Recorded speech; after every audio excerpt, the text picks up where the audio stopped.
Welcome to Work from the Inside Out, a podcast that highlights real-life stories, practical strategies, and best practices for transitioning your career from unhappiness and dissatisfaction to fulfillment, meaning, and joy. Now here is your host, career and executive coach, Tammy Guler-Loeb. Hey everybody, I am so excited to introduce my guest today, Dr. Kim Cantergiani. Kim is an expert in human behavior and transformation who walks the walk of overcoming obstacles and putting strategic and massive plans into action. Many have called her Unstoppable Kim for constantly turning tragedy into triumph. A single mother of 6, Kim won the prestigious Body for Life Challenge after losing more than 70 pounds and was featured in Muscle Media, Energy, and People magazines, as well as the national bestsellers Body for Life for Women and the Body for Life Success Journal. A high school dropout, Kim returned to school at 40 while single parenting and proceeded to earn 5 degrees, including a Ph.D., as well as multiple certifications, including an International Coaching Federation Professional Certified Coach. She leveraged her personal experiences and education to learn everything she could about the art and science of positive psychology, personal development, and peak performance to become a much sought-after expert in human behavior and the potential to change their circumstances. She is committed to helping people live their highest vision and accelerate their path to success in business and life. Kim has a passion for helping budding entrepreneurs create thriving businesses by following a proven and evidence-based blueprint she has used with hundreds of clients. Her last live offering of this course starts in February of 2022. To inquire about bringing Kim into your organization for coaching or leadership development training, you can email her directly at kim@nextlevel360.com. You can also check out her website at kimcantergiani.com or unstoppablekim.com. Please join me in welcoming Dr. Kim Cantergiani. Welcome, Kim. Hey, Tammy. Thanks for having me. It's wonderful to have you here.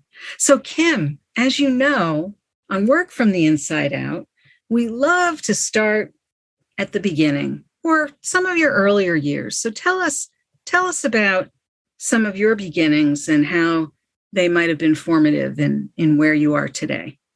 There were some really amazing things about my upbringing and some fairly traumatic things. I was born to teenage parents who were not married.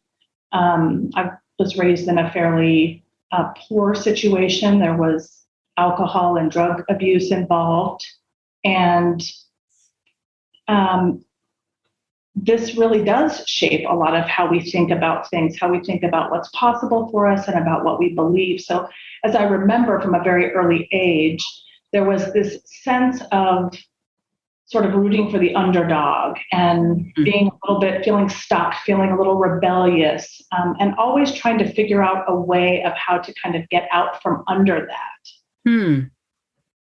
It's interesting. I mean, that you even had the notion of trying to get out from under that, as opposed to getting immersed in that in some ways. Does that make sense? Yeah, absolutely. And that's why I say that in some ways it was also really amazing, because as a result of my parents' decisions, and they did get married a few months after I was born, but as a result of their circumstances, I spent an enormous amount of time with my maternal grandparents. They had an enormous impact on me and I think my character, my values. And I saw them very differently than I experienced my world at home.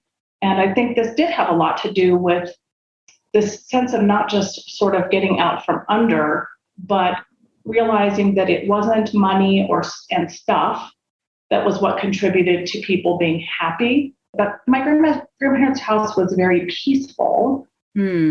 But in both cases, I think that there were plenty of positive things. You know, for example, in my home, my mother made sure that she was a big proponent of education and learning. And so despite the fact that she didn't finish high school, and her mother, so my grandmother that I spent time with, didn't even ever have a third grade education. She couldn't read or write in any language.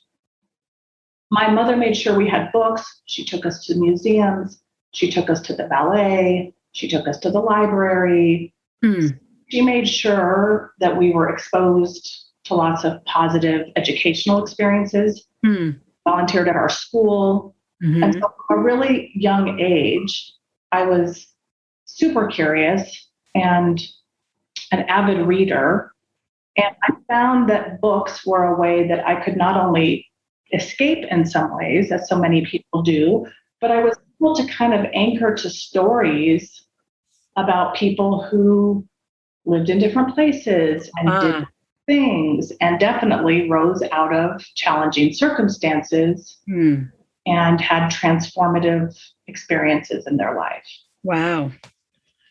So in those early years, did you, either through books or otherwise, did you have dreams or aspirations of something that you wanted to be, or a lot of kids say, oh, I want to be a this or that. Did you have any of those aspirations? Not that I remember. I mostly think that I was incredibly survival based. Okay. And so a lot of my thinking and decisions revolved around partially this idea of getting out from under. I had kind of a fight or flight sort of rebelliousness about me, fierce independence, a fierce desire to take care of myself, to be able to take care of other people, good things in the world. But really it was heavily survival based. How could I control, if I could, my own destiny? So I ran away from home several times before I actually was gone. And, tied in with this idea of survival, I'm remembering that, I had a paper out when I was 11. I had started cleaning houses and babysitting to make money. And I'll talk a little bit more about this idea of entrepreneurship and how I ended up becoming an entrepreneur and how I work with entrepreneurs now, because I think it's thinking back to these stories or memories, it's kind of interesting to observe and maybe sort of more pivotal than I would have thought. So, for example, I didn't have a conscious thought of becoming an entrepreneur that I know of. And yet all those descriptors that we might attribute to an entrepreneurial spirit were certainly there in me from a pretty young age. So when you ran away from, I'm curious, when you ran away from home, did you stay away for periods of time, or were these sort of, let me pack you a sandwich and you were gone for a half a day, or? No, so they were relatively short in the grand scheme of things. I mean, the first time I ran away to my grandparents' house. Yeah. Last time I left, I did leave and went and lived with my boyfriend, which was the person who became my husband and the father of several of my children. So that was obviously, that wasn't really running away from home at that point. That was a little, maybe not planned, but it was a little more of a grown-up decision at that point. Well, we could say grown up, except for that I was 15 years old and I climbed out the window. So I think okay. that might fall under the running away definition. Okay, well. I did leave a note. You did.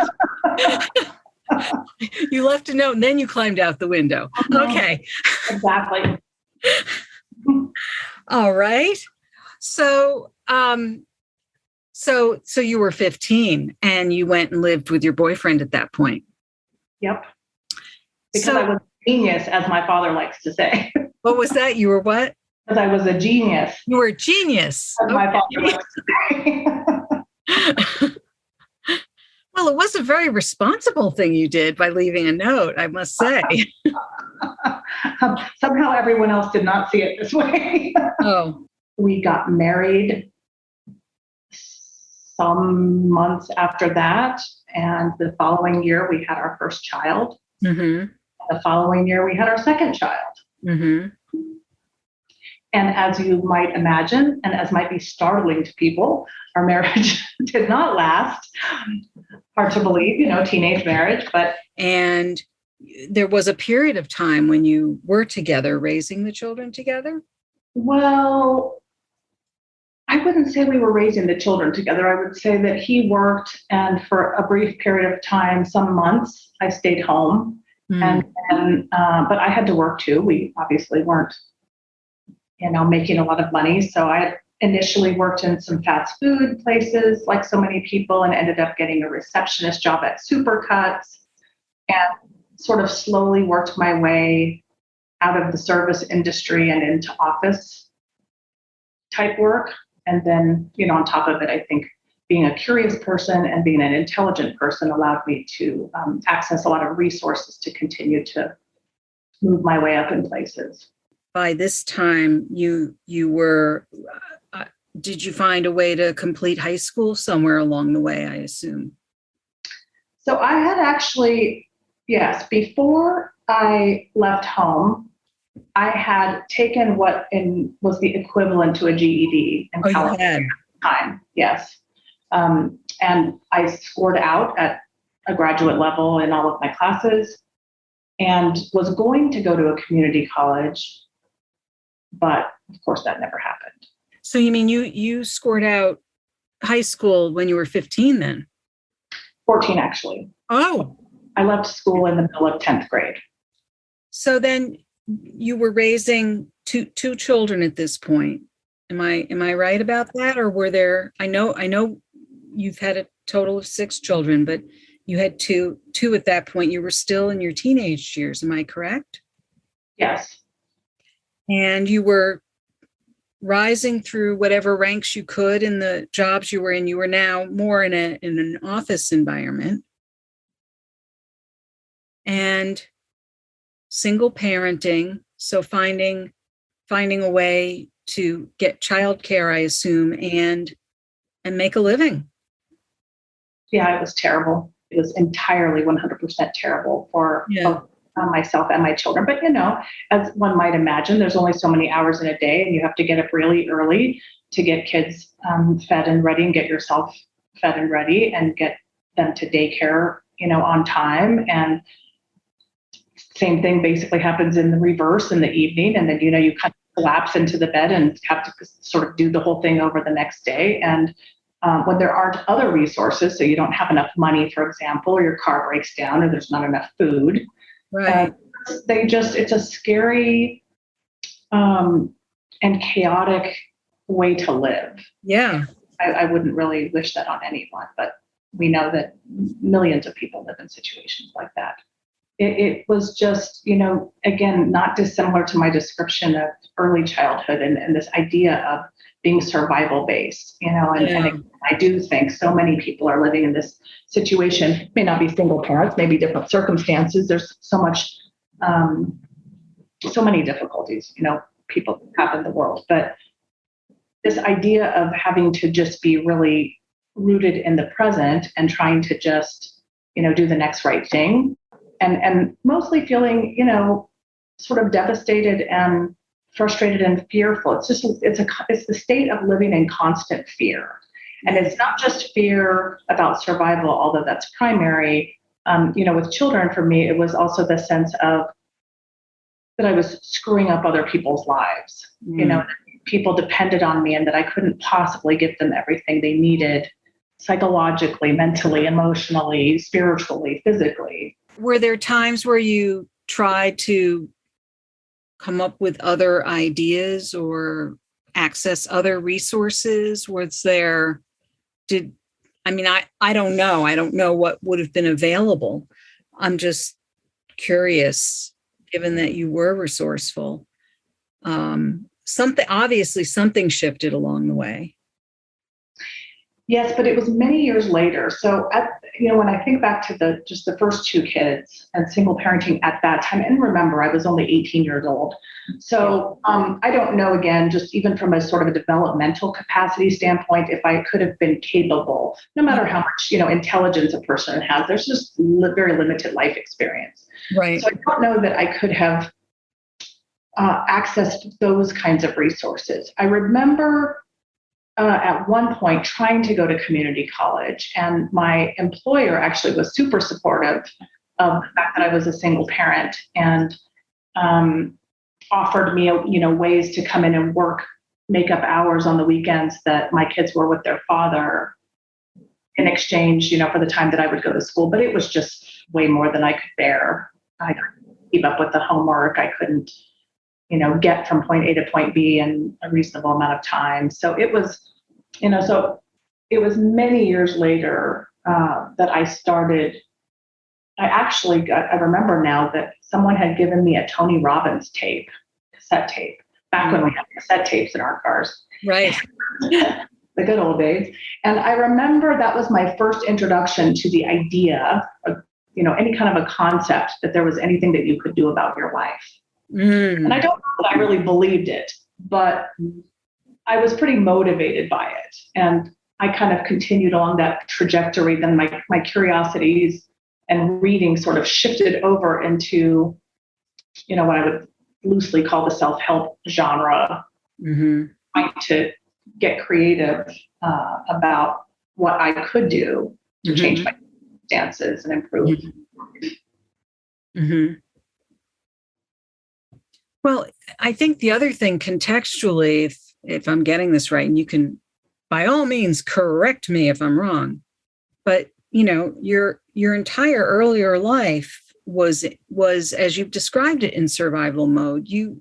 Even though you had a sense that there was something to get out from under, you had that sense, but you really only knew survival mode for the most part. So it had to be very challenging to really envision not only how you would rise above the chaos and the scary situation that you were in, but then what's on the other side of that? How would you even navigate that? Right.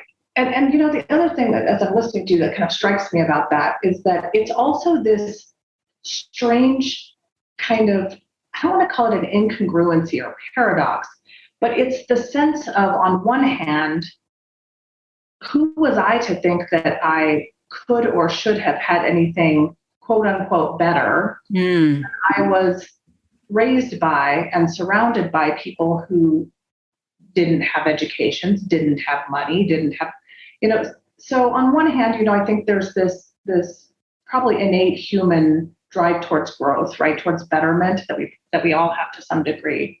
And at the same time, so it's kind of like there's something sort of pulling you forward. And at the same time, it's like your feet are kind of rooted in the ground because there's conflict there. Yeah. And the idea of how you make sense of why or how it would be okay for you to have, again, something better or different. And then to your point, if you haven't been exposed to it, you wouldn't even know it existed. Right. I mean, I didn't even know anybody who went to college, and the majority of people I knew hadn't even finished high school. Was that even true in the workplaces where you were at the time? No. So the job that I referred to, for example, everybody there, it was a HVAC company, mechanical engineering company. So everybody there had an engineering degree, and that was my first exposure to, wow, there's all these people that make all this money and went to college and have these college experiences. And I got to be, friends with a handful of people that I worked with and just continue to learn, about what their lives had been like and that sort of educational trajectory. And that wasn't the only job that I had, in that way. There were other jobs I had later. There was a litigation research firm I worked for in Menlo Park, California, where everybody who worked there had gone to, Stanford or Yale or Harvard. And, so then I got exposed to this idea that there wasn't just college out there. There were Ivy League colleges, and people were really serious money compared to, anything I had been exposed to. So, and I think that's true for most of us along the way, that we get exposed to things in increments. And it is kind of what we decide to do with it. How do we take that in? How do we make meaning of it? And even how do we reconcile conflicting views. Like, for example, as I said, I grew up, thinking that to be poor was to be of, high moral and ethical value. I associated almost integrity with poverty to the degree that I had some, unfortunate view that anybody who had money was a bad person. Right. No, I know what you're saying. Or, was greedy or corrupt. So I think, when I had these jobs along the way and got exposed to different people, we all do this. We take in the data around us, and we still have to continue to form meaning about what this is, and resolve some of those conflicts of, could it be both? Could there be people, in this case example, could there be people who are poor that are great people? And could there also be poor people that aren't great people? And could there be rich people that are great? Vice versa, right? Because I think, again, developmentally, I don't know that we can hold all of those ideas or constructs, definitely not when we're young. And of how people, my whole thing, I feel like my mission and purpose really, and it is this idea of how to help people transform their lives and their careers, and how to help people to excel and experience success, whatever that means to them. And one person's definition of success is by far definitely not the same as someone else's. But I do really believe that when people know better, they do better.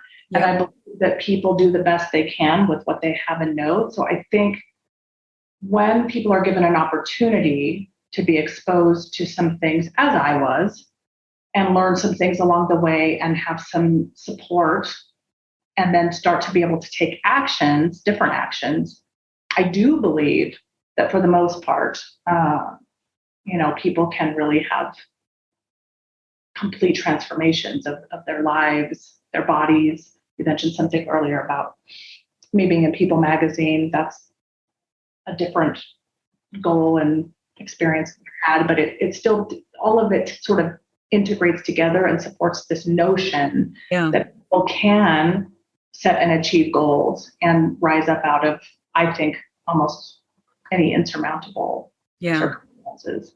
Earlier in my career, somebody had jokingly started calling me Unstoppable Kim.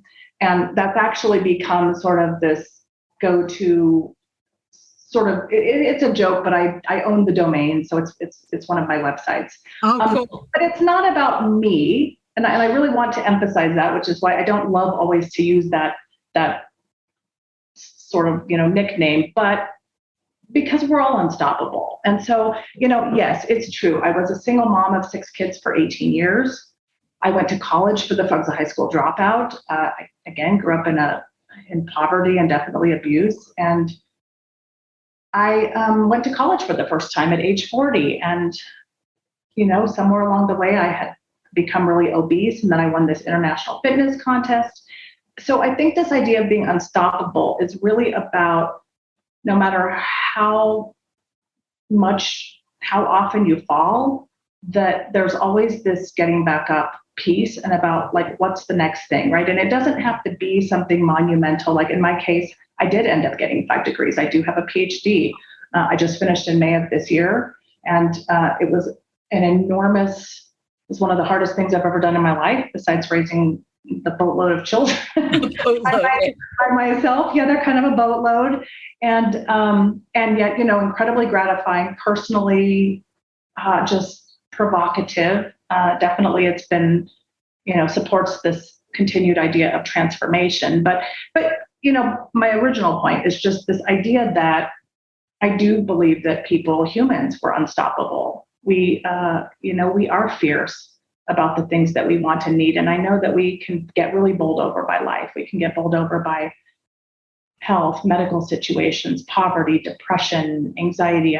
At some point, we have to scoop ourselves back up.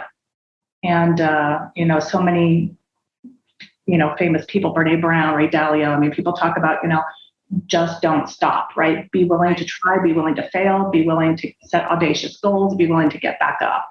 What are some of the key elements that you think really helped you to move forward from that sort of scary, more stuck place?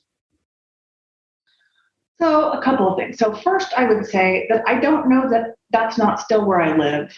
So I don't know that I would say that, that it was really a case of like a turning the corner. Like if we sort of picture a line or a. Yeah, no, I don't mean it quite like it's purely linear. I understand.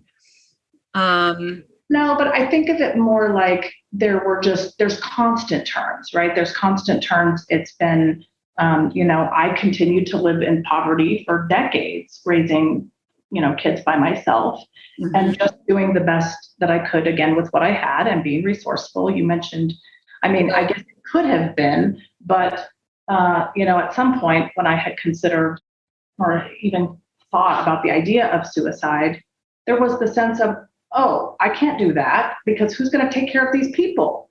Mm-hmm. And so I think, that's one thing, that there's this element of needing to take care of other people. Again, the survival piece, I think, is pretty fundamentally human. But you asked kind of, what are the things that sort of turn the corner? And I will say, I mentioned Body for Life.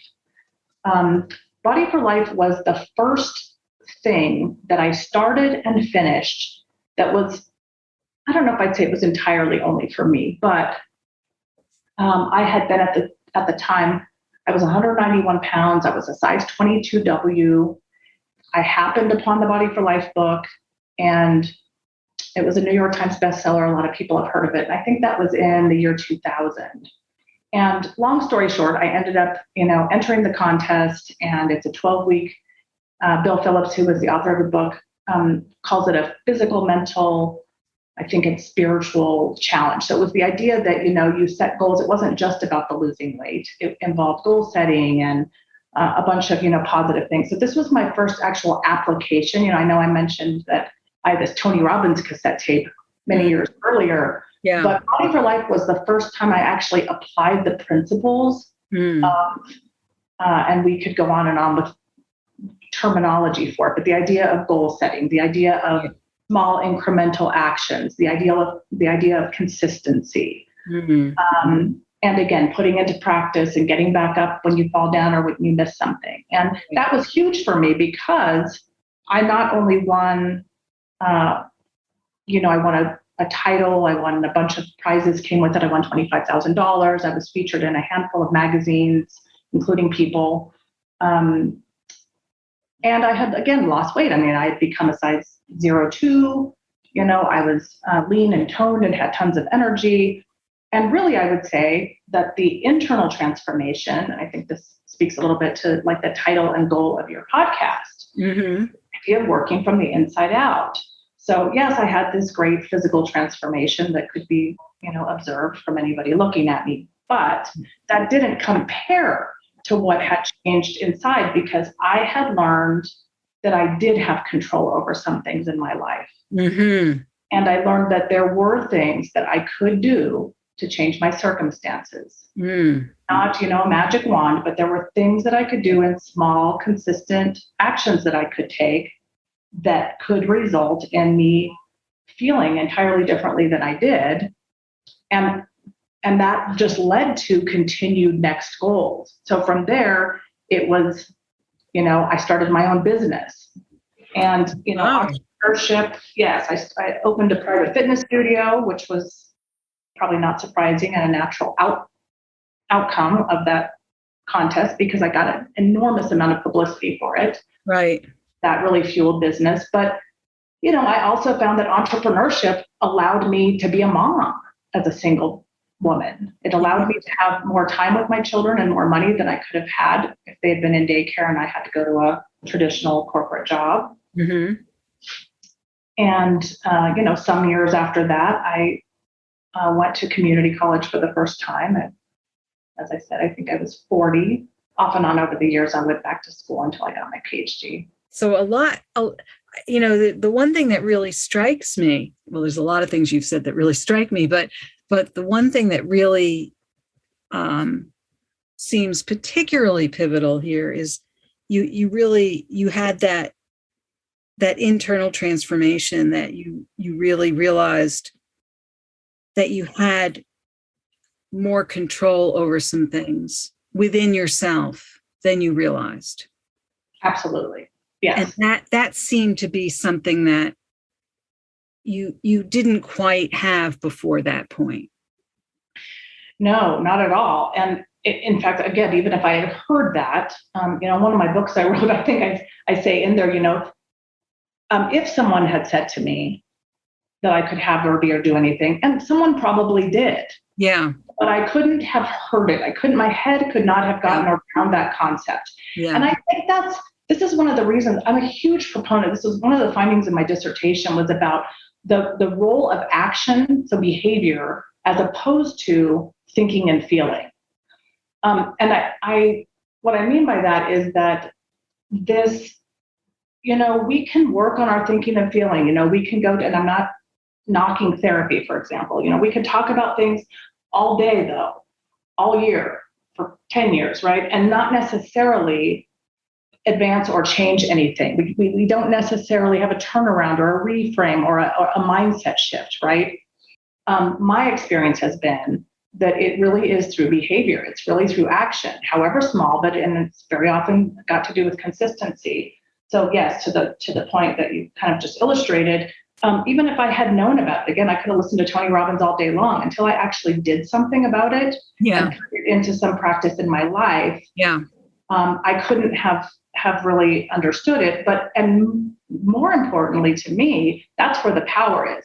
Because once that happened and I had that experience of knowing that I could have or be or do anything I wanted, no one can take that away from you. So life might keep happening. And, again, I chose to have all these children. And so it's not like they all get raised and they're done, right? You tie that up with a nice little bow and move on, right? So I was still experiencing the consequences of plenty of my early choices. Yeah.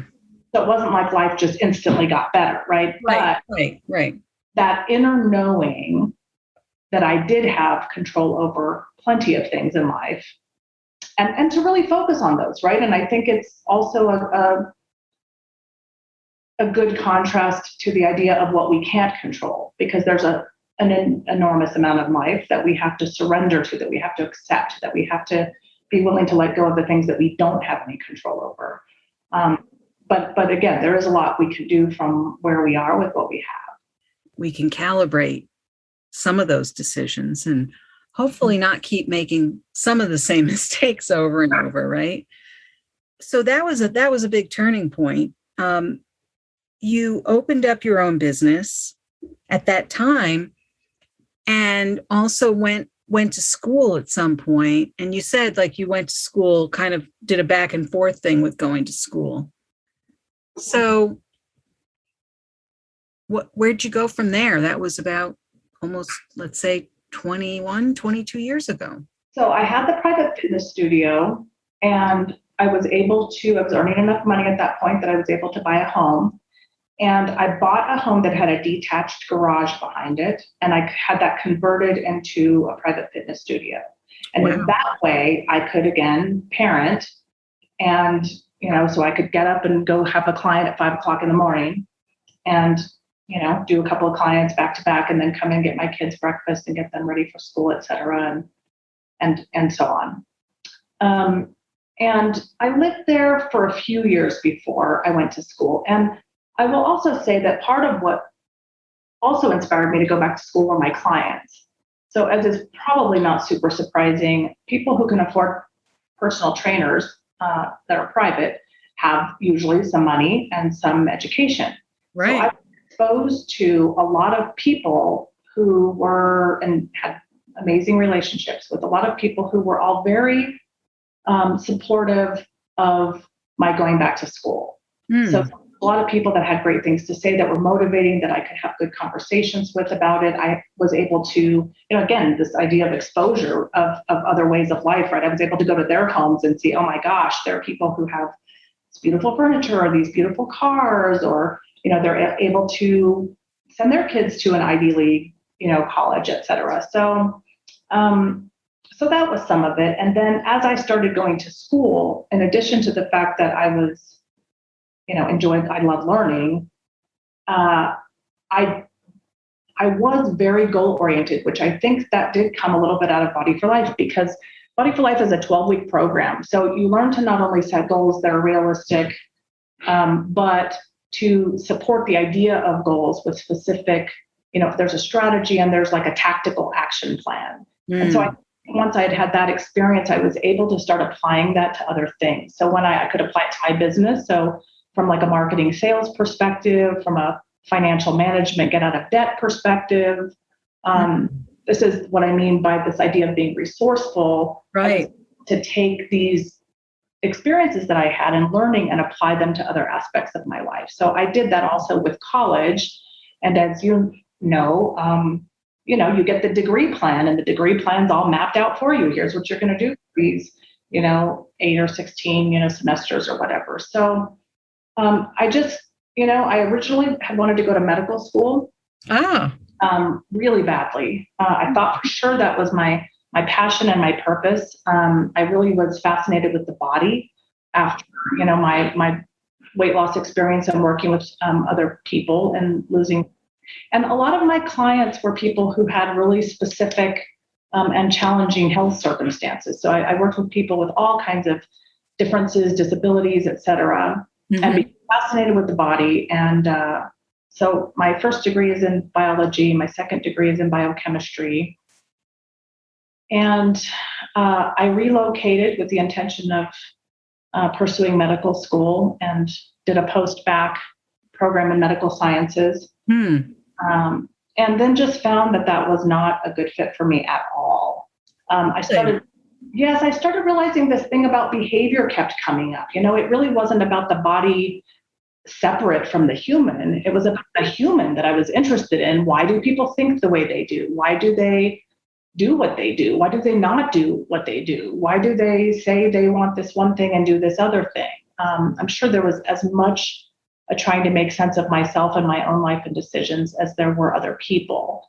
And then, of course, I was also raising children. So that's kind of a fascinating human experiment, if you will. So once you realized that going to medical school was not in the cards for you, or wasn't really the right thing, what did you know what was the right thing for you, or were you kind of up in the air? What was? I did it right away. I wasn't, and I was also really upset with myself.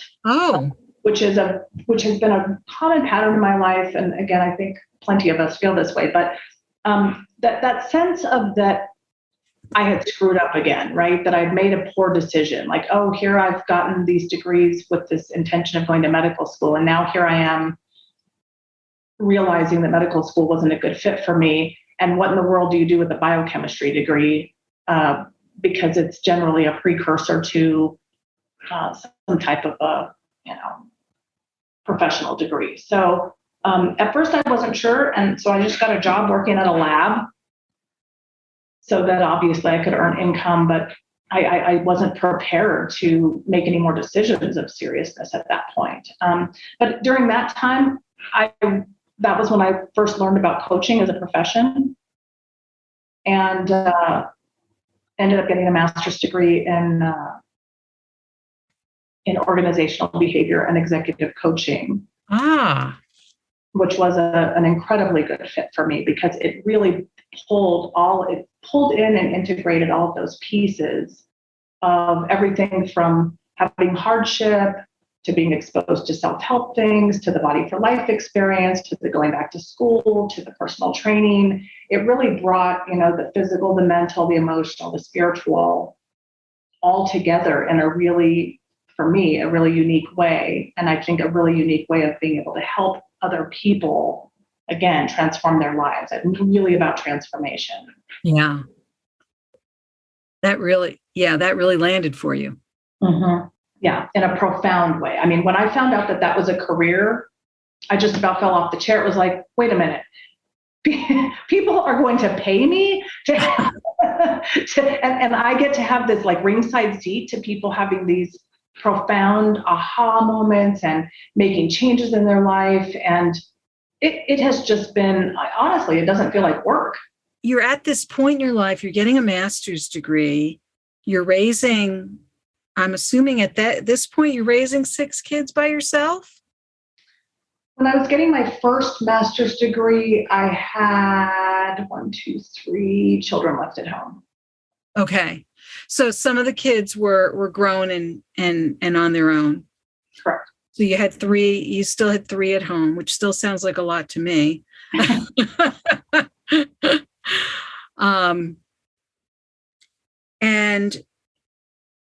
But you're doing okay financially, I'm presuming.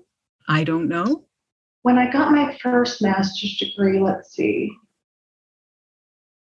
I was making enough money to pay the bills with the lab job that I'm referencing. But I don't know that I would say that I was, rolling around in money or anything. I mean, we probably still were around the poverty line as far as statistics, go. It sounds to me like you were making decisions about what you were doing with your life, and where your life was at that point was quite different than several years earlier, that your decisions weren't just based on what you had to do in that very moment. You could look forward, you could plan for the future. It wasn't just survival mode. I had reached a point where I could, entertain a possibility beyond, as you said, the moment and survival. I don't know that I would say that the fear is ever not there. And again, I don't know if plenty of people I work with will talk about this, but, this idea of being terrified is it's like fear is a constant companion as far as I'm concerned, right? And I've actually let go of, and I try to encourage other people to let go of the idea that it's ever not going to be a constant companion, because I think it's unrealistic, especially if you're someone who continues to seek some type of growth or change, because we're going to be afraid anytime we're dealing with something that we don't know or that's new. And that for most of us is all the time, unless you don't leave your house or something. So, but yes, I think this idea of being able to entertain, some future possibility that might look a little bit different than it currently does is a big deal. Sure. And I get it. Yeah. Well, I always say that fear and excitement can feel very much like the same emotion. Mm-hmm. The fear, though, that it sounds like you might be feeling today, some of it might be a traumatic result of how your life has, started and proceeded. But there's also that kind of nervous fear of the unknown, but also that excitement of what might be. Absolutely. Yeah. It's like you get to experience it in a somewhat different vein than maybe you might have in your earlier life. Yeah. And I think also that, the longer you live and the more stuff you've survived, there's the sense of, oh, okay, this thing probably isn't going to kill me because I've been through this other thing. I mean, what's the worst possible thing that can happen? I'll be living in my car. I'll be homeless. What are we really talking about here, right? Yeah. And again, it's kind of like I said, that thing where you get the self-efficacy of having done something and had a transformation. No one can ever take that away from you, including fear. Mm-hmm. So yes, I get afraid, but it isn't to the degree that it once was, and therefore it also doesn't have the same power that it used to. I don't stay as stuck for as long, for example. Yeah, I try to encourage people to. So I think about fear as, it sounds like maybe a little silly way to say it, but metaphorically, I think of it as though at any given time we've got this board of directors, right? And our board of directors, we could call them our feelings and our thoughts and things, right? Or the different aspects of ourselves, right? And sometimes I almost picture it if I'm having a really tough time physically, like I'll kind of sit here and imagine that sitting here on the table or sitting around this table on chairs is my board of directors, and fear just is one of my members of my board. Yeah. Fear is the purpose, right? Fear is there to protect me. It's there to warn me. It's there to let me know that there's some dangerous possibilities or risks going on. And it wants nothing other than to keep me safe, right? So I think about it like that, and I give fear its due time. I let it have its say. Yep. But then at some point I'm like, okay, not your turn anymore. Right. Let's go over to so-and-so, right? We're going to go over to. No, I hear you.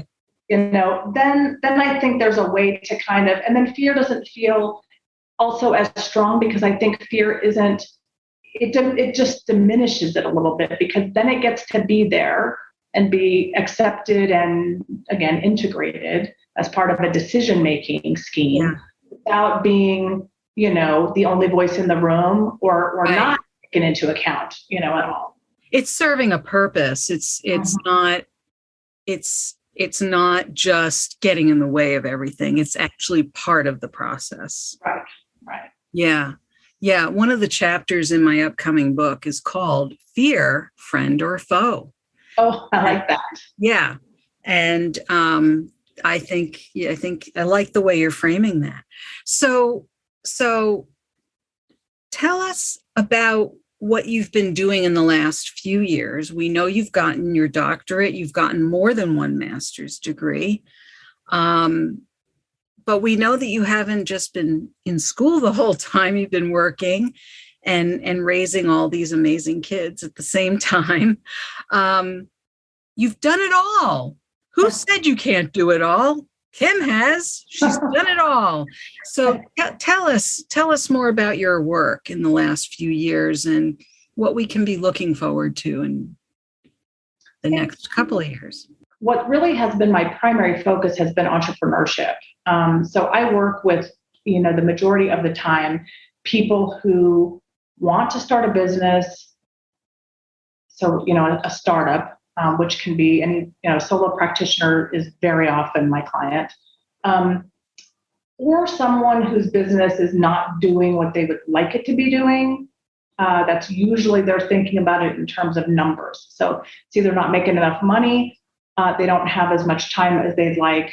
So there might be some scaling involved, or some kind of, business development type things going on. A lot of strategy, a lot of, again, taking that strategic overview, and then me helping them to figure out how to access resources within themselves as well as externally, and put a plan together that's tactical, that they can actually, again, take action on. And that includes that, as I mentioned, I've done a couple of different research projects. My dissertation interviewed 43 women who were single parents at the time that they became entrepreneurs.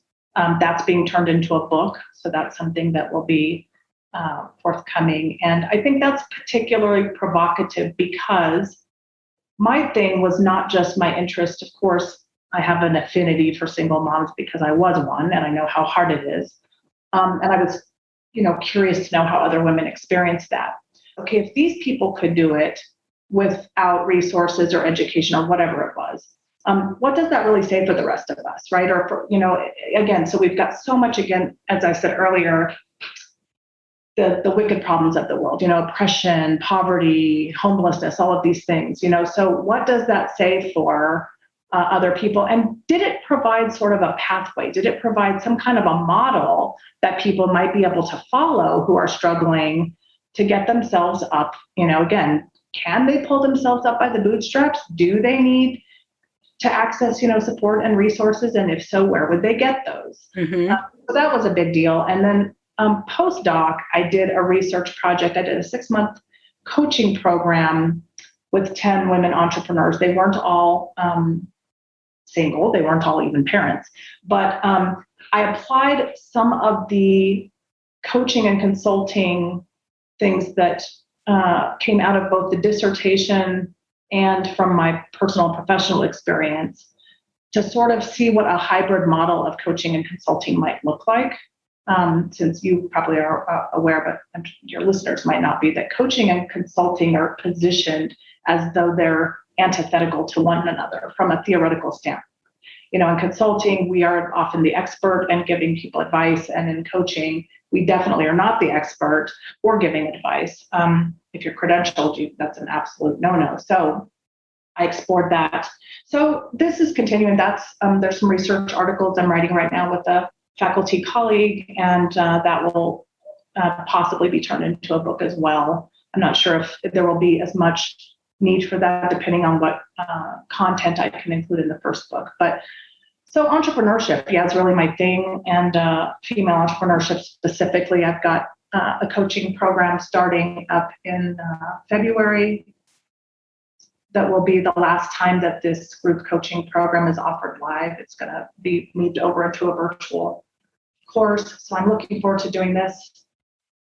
Oh, wow. Engage with people one-on-one. So the group, tell us more about the group. Are you still looking for people for the group coaching program?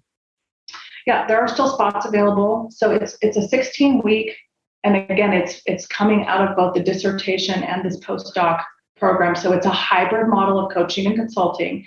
And what I mean by that is, from a consulting standpoint, we go through every single thing a person would have to do to have a successful business. So, we're going to talk about the idea that you have, your unique value proposition, branding, marketing, sales, scaling, all of those things, right? Accounting, money, numbers, right? Time. How are you going to actually do this? How do we put that into a plan that's something that's executable and actionable?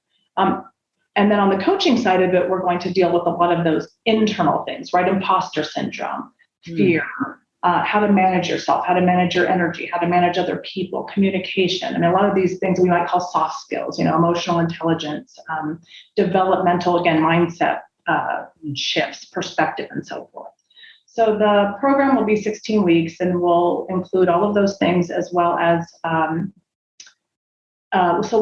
everybody doesn't have to meet every day, but they will be available to have co-working sessions every day. Wow. Really stay, on track, because what I have found my experience has been is that, and this is one of the reasons why I have avoided shifting it over into a virtual course, is that, people very often buy the course and then they don't do it, right? They don't follow through. It's hard to do.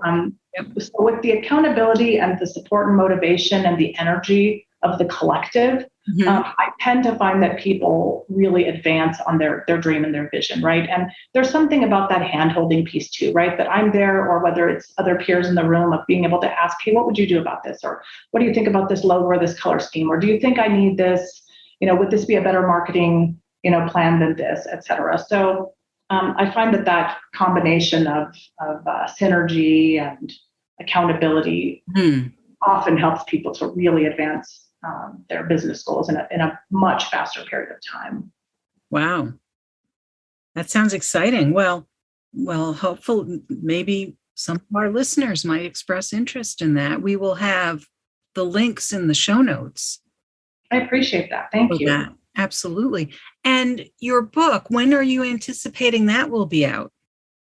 2023. Okay. All right. Well, we have that to look forward to as well. I think, along with the entrepreneur program, there's, even if people weren't interested in that specifically or didn't get in time for that to start. Yeah. There are tons of other workshops that are kind of one-offs of expanding on each of those. So for example, the marketing, while that might have been 1 week of the 16-week program, I'll have a full day session on marketing. And, great. One on taxes, a whole one on whatever, record keeping. So anything that has to do with starting or running a business, I always have some things going on, and also just really good posts. So again, I'm not this isn't a sales pitch necessarily. I think I'd like to believe that I put out good content that can help entrepreneurs with wherever they're at in their, or even if you're thinking about entrepreneurship. Right. Well, I think it's important for people to know who you are, what you're about, and what you offer, because even though it may not be something that's, for sale right away, it's just good for people to know why they might want to be in touch with you or to follow your work. So I wanted to make sure that that was all very clear and apparent. Thank you. I think it's also a good time. You're no doubt aware, and probably your listeners are too, that the COVID and the whole Great Resignation thing. In fact, I recently collaborated on an article with Jenny Fernandez, on Jenny, and on this whole it's titled Women's Mass Exodus. So it's this idea that, a third of the women who have not returned to corporate life post-COVID are starting businesses. So, I think entrepreneurship numbers statistically are just going to continue to grow. We're shifting to an entirely different way of work and industry. So, yeah, I think a lot of people, I don't want to say they should consider it, but it's a worthwhile thing to consider. So, Kim, I want to ask you one last question. So, if you were to give somebody a key piece of advice if they were in the process of making some decisions about making a transition, whether they were making a complete career transition or maybe making a smaller shift in their work life, what would be a key piece of advice you would give them? I think to do something. So keep moving. I think a lot of times when we're stuck, it's easy to get into analysis paralysis or think that we have to have some massive action plan or, again, this idea of, having big, audacious goals. Anything is better than nothing because there's momentum, there's inertia. This is literally from a physics standpoint as much as it is psychological. Mm-hmm. We have to just keep moving. So no matter how small that thing is, it might just be going out and taking a walk. It might be calling a friend. It might be, going out to get some, sunshine. There's endless things. And it's you have to allow, I think, the thing that you're going to do to meet you where you're at and not make it bigger than it has to be. But for me, it really is about consistency. So however small the thing is, but do something and do something consistently. And because, again, that creates energy around things. And then we can follow the energy. You might have do something and not think to yourself that it was that profound of a thing, but one thing does lead to another. You talk to a person and then, you happen to see this thing, or, then somebody told you about this book. And then, you were online and you happened to see this thing. And I think just like keeping our eyes open for the miracles that are going on, all around us through those acts of doing something. I think too often we think in all or nothing terms. It has to be something big, as if bigger is better, when in fact, I agree. You could just go out for a walk, or, you think about how people sometimes get their best ideas in the shower, and think all I was going to do is take a shower. Next thing you know, you're coming up with a wonderful idea. Well, Kim, thank you so much for being here today. This has been a wonderful conversation, and I think really shines a light on some of the key pieces that I think people need to keep in mind as they are doing their work from the inside out. It's very important. I appreciate you being here today. It's been a privilege to spend time with you. I hope you enjoyed my interview with Kim Cantergiani. It was so interesting to speak with her to learn about her personal and professional journey. What is your key takeaway from our interview? If you are interested in any of the resources mentioned in today's podcast, you can find the links on the blog page of my website at tammygulerloeb.com. Just look for episode 156. Are you anticipating your next professional move? Perhaps you're feeling maybe a little stuck? Check out my new book, Work from the Inside Out. Break through 9 common obstacles to design a career that fulfills you. It'll be available on January 25th, 2022 in print and digital ebook editions through my website, Amazon, Barnes & Noble, and independent bookstores. If you are inspired by this episode with Kim, please share it with your friends and colleagues, and please subscribe so you don't miss next week's show. Remember, subscribing is always free. Are you enjoying the podcast? I'd be so appreciative if you'd leave me a review on Apple Podcasts. It's easy to find through my website at tammygulerloeb.com/podcast. Just click on the Apple Podcasts button and follow the instructions provided there. Thank you so much for listening. And remember, it's never too late or too impossible to increase your sense of fulfillment and satisfaction in your work and other meaningful activities. Let me know how it's going for you. I'd love to hear from you. Bye for now. Thank you for listening to the Work from the Inside Out podcast. For more information, you can find us at www.workfromtheinsideout.com.